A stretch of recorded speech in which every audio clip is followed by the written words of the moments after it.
If I walk in the pathway of duty, if I work to the close of the day, I shall see the great King in his beauty. When I've gone the last mile of the way, when I've gone the last mile of the way, I'll rest. I said I'll rest. I'm gonna rest. I'll rest at the close of the day. And I know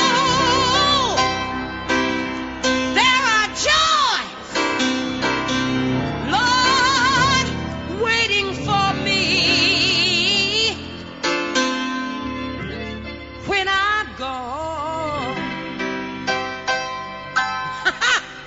the last mile of the way.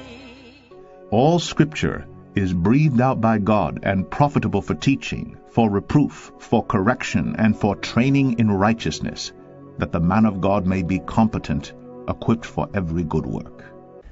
You never ask, why am I dying? But rather, why am I ever living? What was I doing? What did it mean? Anything? And the answer is yes. If you get it correct. Wrongly stated, the answer is no. It's just hopeless for you. Nothing, you can call it whatever you want.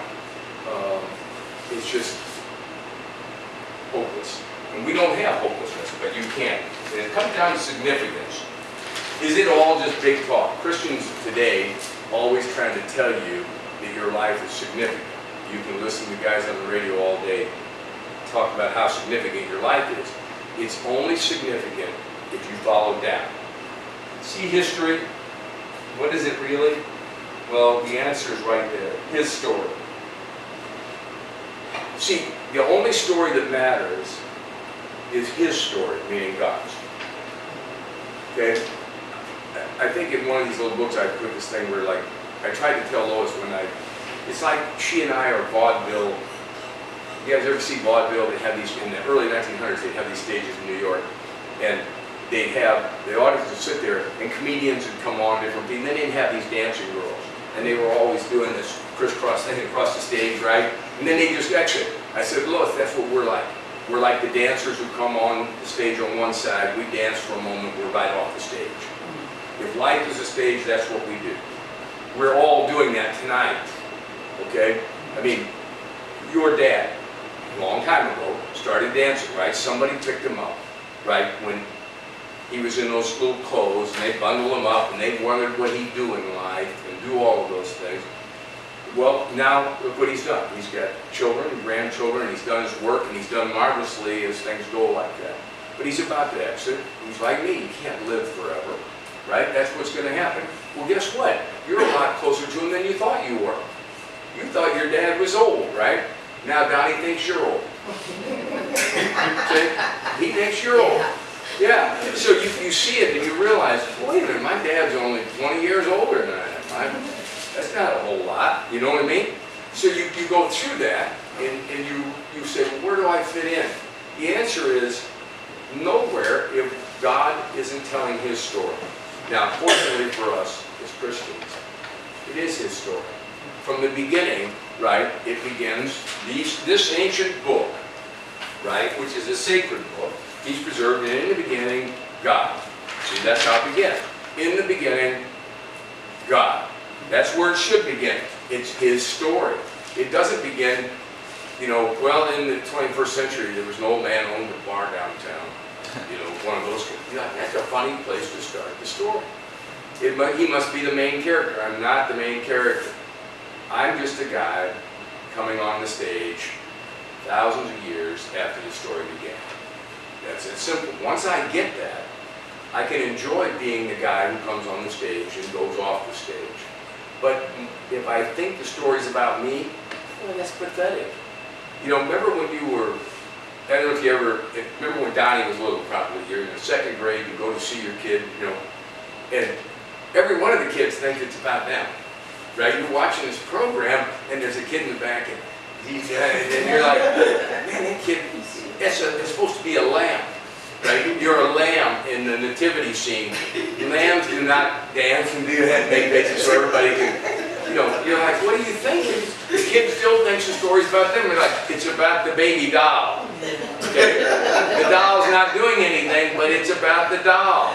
Okay? And you can see it, they always got a donkey back there or something, and the donkey's kind of looking around doing it. You're like, man, this is really just human beings wanting attention, and we do it our whole life, only you're supposed to outgrow the 2nd grade kind of thinking, and most of us do not. Tonight, if we were to sit out there at this pool room, you'd hear somebody saying, well, I'll tell you what, if she don't treat me better, right? I mean, if I don't look out for myself, how many guys say, if I don't toot my own horn, I'm like, man, I'm tired of guys tooting their own horn. How about one time you just let the other guy, play his, right? Could we just, suppose you were just quiet one time. Every time that the guy pulls out the trombone, the guitarist wants to crank it up, right? He just wants to show you he can play. You're like, come on, man. So I'm thinking about how many times I've heard that same conversation. How many times do you hear a guy say in a pub, you know what, I'm so blessed to have that woman, right? I don't care what else happened, some old fool managed to have this woman, and I adore this woman, and I can't imagine how God has been so kind to me.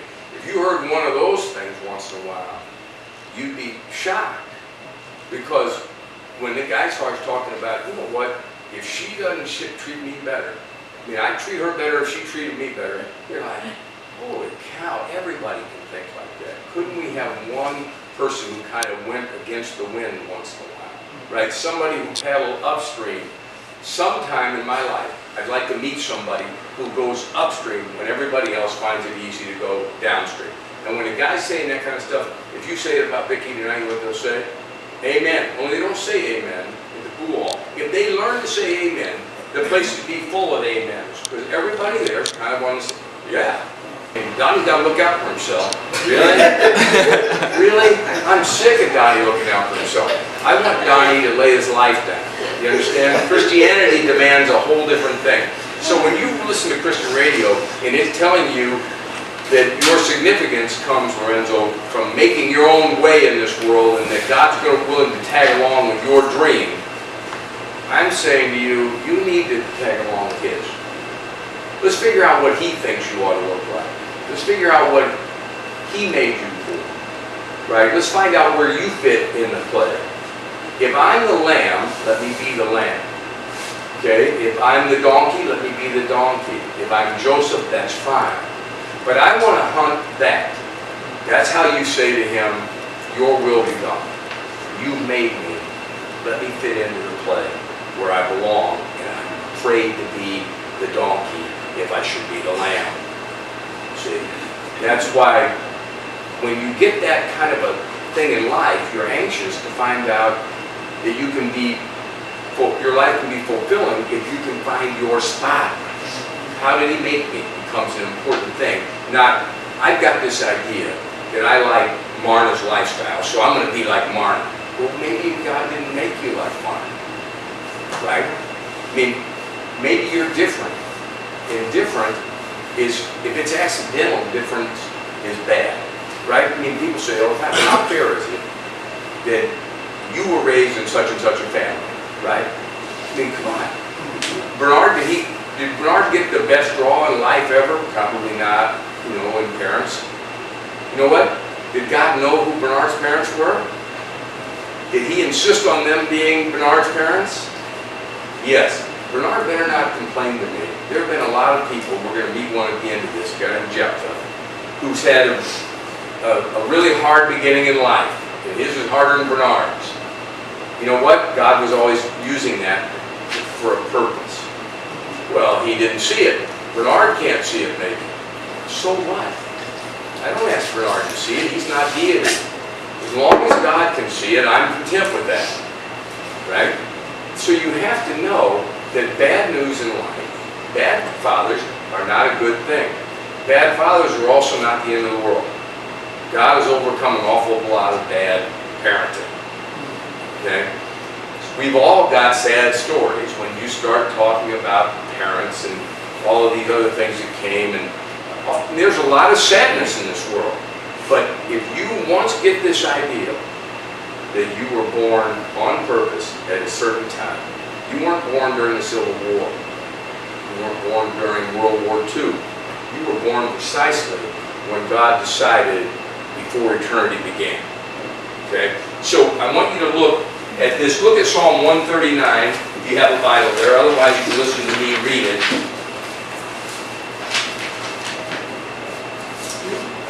And regardless of how I sound, I mean to be really encouraging. Now I'm trying to give you at the same time, you know, my own heartache and listen to people telling me their philosophies of life. It's really sad. I'm getting old enough, I can't duck it much. This is verse 13 of Psalm 139. For you formed my inward parts. You covered me in my mother's womb. I will praise you, for I am fearfully and wonderfully made. Marvelous are your works. And that my soul knows very well. My frame was not hidden from you when I was made in secret, and skillfully wrought in the lowest parts of the earth. Your eyes saw my substance, being yet unformed. And listen to this, and in your book they were all written, the days fashioned for me, when as yet there were none of them. Now, I heard a guy on the radio saying the other day, made me think of this verse. He was saying, you're fearfully and wonderfully made. You're something so special. And I thought, you know, he's forgetting the context. This is about God, this verse, isn't it? The writer of the psalm is saying to God, I'm fearfully and wonderfully made because you formed me. You deserve, he's praising God for forming him. Before you knew my inward parts, right? All of my days, my being born day and my dying day, all of those things were in your mind long before they ever came to pass. You know the exact hour I'm going to die and how it's going to happen. So he's praising God for God's ability. He's not just marveling at himself, standing in a mirror saying, you know what? Fearfully, wonderfully made. Looking pretty good. When you can do that, you're distorting the Bible, and you don't have to be very smart to figure it out. If you look at the context, this guy is prayerful, humble about it. When he starts saying those things, my frame was not hidden from you when I was made in secret, and skillfully wrought in the lowest parts of the earth. And your eyes saw my substance, being yet unformed. He's like, how does that work? He may not understand how it works, but he knows that that's how it does work. And that's why I'm saying to you, when you get this, it's very encouraging. Now I'm going to look at, I want to give you parts of 1 through 12, because I gave it here. Listen to this first part. Oh Lord, you have searched me and known me. You know my sitting down and my rising up. You understand my thought afar off. You comprehend my path and my lying down and are acquainted with all my ways. There is not a word on my tongue, but behold, O Lord, you know it altogether. He says here, you've hedged me behind and before, you protected me. You've laid your hand on me. Such knowledge, he says, is too wonderful for me. It is high, I cannot attain it. So he goes on to say, is there any place I can go to escape from your spirit? And he says, no. If I go into the highest heaven, you'll be there. If I go into the lowest hell, you'll be there. he just says, I don't really understand this. It's because I'm limited in my ability to understand, but I'll tell you one thing. I know it's true. You still marvel. You see, there's a man who understands the story is about the Creator, not the creature. See? The Creator comes first. Who is on that stage the whole of history? Any man? Henry David Thoreau, King David, Solomon? No, they all were like us. They walked onto the stage, danced across, and danced off. Okay? They are all in a grave somewhere. Okay? Who stayed on the stage the whole time? God. He's the show. See, our eyes are about Him. We're to marvel at Him. It's always been His story. Okay? So once you get that straight, the next question is going to be, well, where do I fit in? Well, look at 1 Corinthians. This passage, the first time I looked at it, if you can find it, 1 Corinthians in the New Testament, I know I whizzed through there, you help each other if you're not familiar with it. You have to get used to thumbing through and seeing sort of the order. This is in the New Testament. It's going to be towards the back, Bernard. Yeah. You got it? See if you can find it. We're in chapter 4.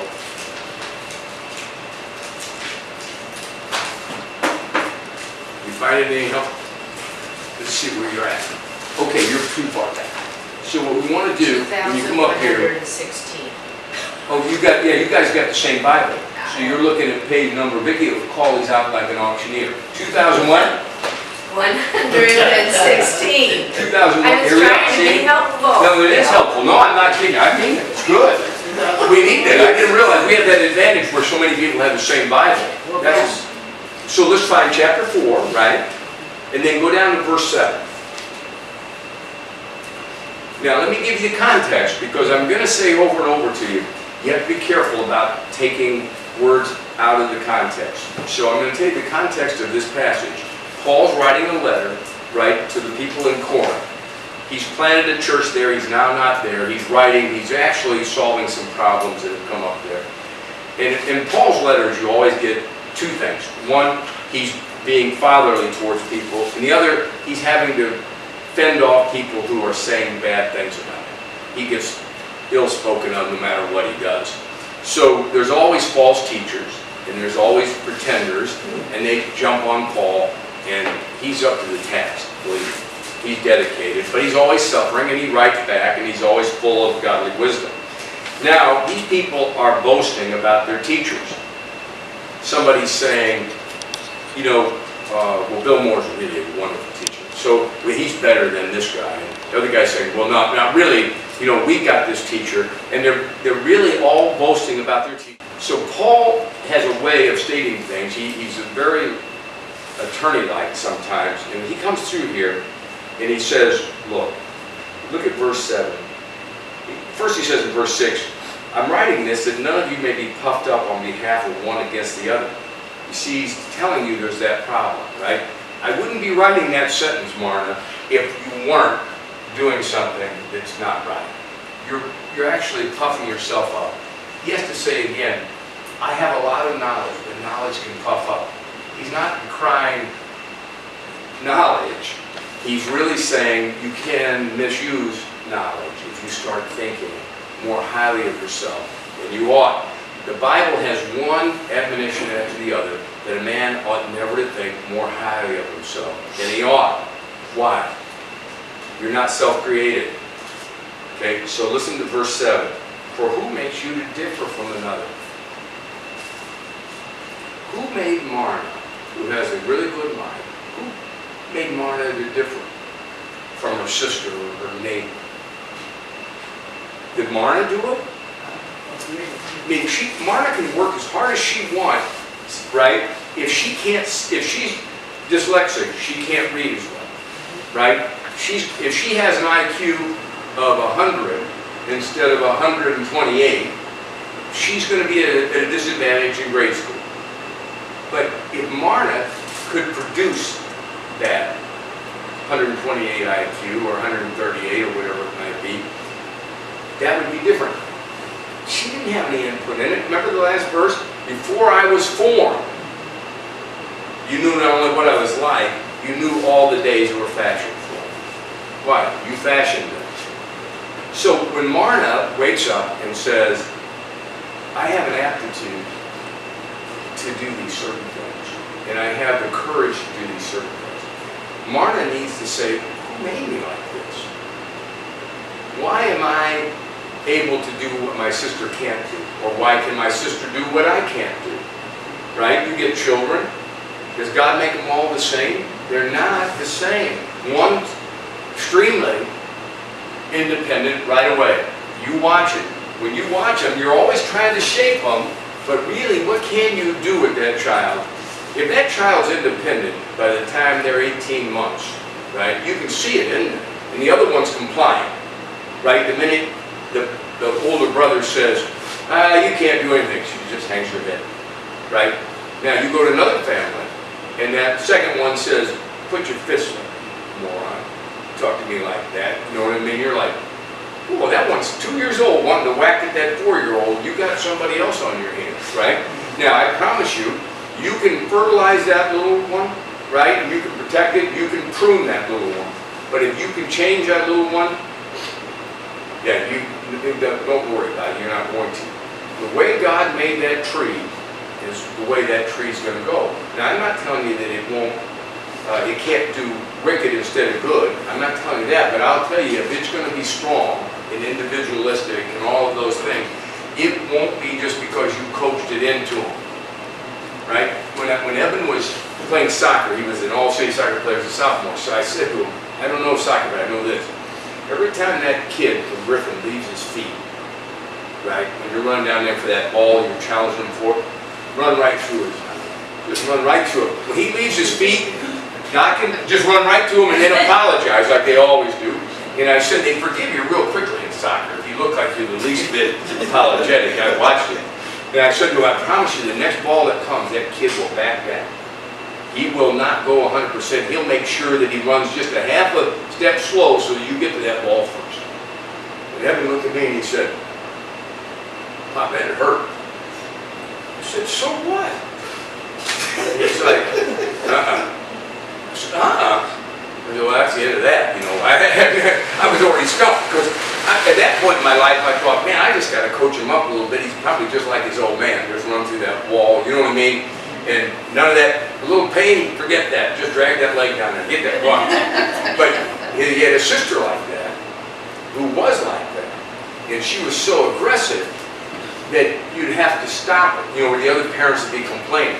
You know, because there could be 4 of them around that little ball like they do, you know, they play soccer and they're real little kids, and they're all doing this, and they're being polite, and they're doing it, and she just run in there and knock them all down and kick that ball, you know, and they're like, what kind of kid is that? I'm like, well, if I'd have been a biological father, she'd have been a chip off the old block, but I'm not, so I'm just happy to have her. God sent me one that's kind of lively. But you know, you can see it. So I'm saying, look at yourself that same way. Pauline's a certain way, right? Like Pauline's kind of a fun person for me, always has been. I just like her, right? And I like her sense of humor. Yeah, and still blowing kisses, and I like that. See, I like it. So now, if you think about it, Pauline, when she was a little girl, do you think she was dramatically different? Or was she kind of entertaining in the neighborhood? You know, when Lois was little, you know, you think she's always cleaning house, always rearranging the, no kidding. I'm surprised to hear that. I'm thinking she probably picked that up somewhere late. No, see, you would have, if you'd have watched her, you'd have said, oh, you could kind of see the bud of that. Now you see the flower, right, later in life. Think about yourself that way. And what happens then, you say, okay, I have certain limitations. God gave me the limitations. I have certain abilities. God gave me the abilities. Why? There's a reason. There's a reason that Bernard is here and Bernard's not my son. Okay? Would it have been possible for me to be his father? Certainly is. God didn't make it that way, so I'm not. But if you think that all the meetings you have are accidental, you're missing out on the play. Why? God brought Lorenzo and Bill Moore on the stage at the same time. Lorenzo could have lived when this country was being formed. He wasn't. Okay? He could be living in Toledo tonight. He's not. See, it's not meaningless, it's meaningful. It's so full of meaning that you ought to be nervous if you're really paying attention to the play. Like, am I going to have a speaking part? What am I supposed to do? That's when you start saying, Lord, where do I fit in? You made me. You formed me. I'm not going to boast about these things. I've got a plan. I'm going to find out what your plan is. Now, I only put 1 Samuel because usually there's somebody who worries about being wealthy or poor. If you ever read 1 Samuel 2, you'll see the Lord says, I'm the one who makes wealthy, and I'm the one who makes poor. I thought Bill Moore was industrious. Yes. Who made Bill Moore industrious? I see. So, every time you see these things, you're like, Bill Moore's willing to get up at 5 in the morning and he's willing to do it. Yeah, I know. I intended to be a loafer my whole life. I really thought that I might not know, a real loafer, I remember Mark Twain saying, wouldn't know what day of the week it was. Not only do I know what day of the week it is, I know what minute it is. See, I didn't make it as a loafer. Somehow my dream got scuttled by the fact that God had actually implanted in me the desire to work. A guy once told me, if you ever quit being a criminal, all the energy you put into that, you don't really do well in life. Well, he turned out to be right. I didn't realize it at the time. I thought he was wrong. He was right. He said, man, you're working 22 hours a day to keep your life together, by every hook and crook and little scam you can come up with. Why don't you just go get a job? They only work you 8 hours on a job. So I never thought about it. I thought he was an idiot. He was actually just looking at the facts. He's like, man, you are working 2.5 jobs and barely able to feed yourself. And he was right, only he was wrong about the 8 hours. They work you harder than that. But anyway, Proverbs 21:1 is one that you don't have to look up, but really what it says is, the king's heart is in the hands of the Lord. He turns it like a stream wherever he wants. Think about what he's saying here. The king's hand, and right, the king's heart is in the hand of the Lord. He turns it like a stream wherever he wants it. You'll see in the stories coming up of people's real lives in the Bible that we're going to go through. Real characters in the Bible. That I want you to meet people like Ruth and Esther and people like that. You'll find that one of the things they have in common is that no matter what century they live in, no matter what civil war they're involved in, no matter what famine has come, God's always telling his story. And at the right time, a hero shows up.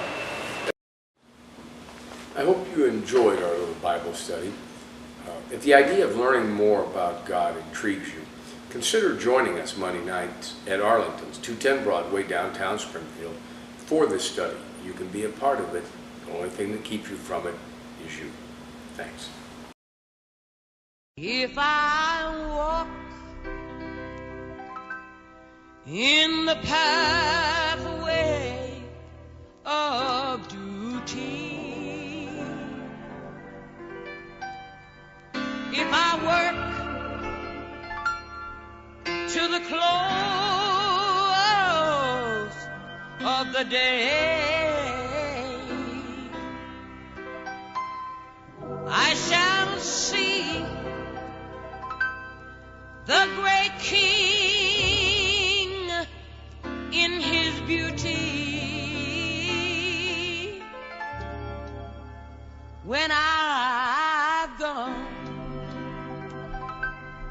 the last mile of the way,